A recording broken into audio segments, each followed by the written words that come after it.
5M TV Sénégal seen YouTube bu am solo abonnez-vous ci 5M TV Sénégal ndax ngay am ay vidéo yu am solo. amati mbégteeg bànneex di ànd ak yéen ñu tàmm tànn ñu duñu teewlu ci 5M TV Sénégal jërë ngeen jëf.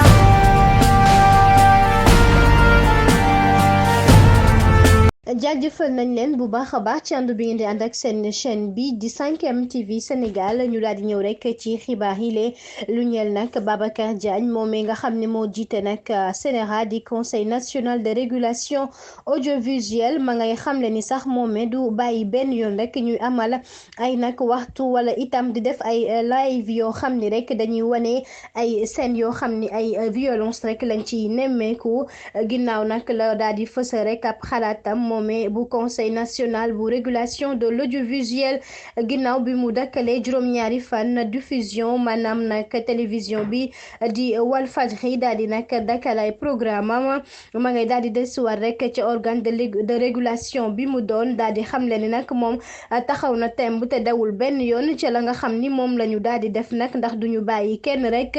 muy daal di wane ay scène de violence ci heure yi nga xam ne nag di ngay seetaan télévision yi lee ak itam di def ay live jëm rek ca seen yoo xam ne nag rafetul benn yoon rek ay xale ak ñoo xam ni seen yoon nekku ci rek lañ ci daal di boole ca noone rek ma ngay daal di fësal ci ab déclaration ba mu def rek di wax ni moomee teggiwul tànkam benn yoon ca la muy def mais gis nañu sax nag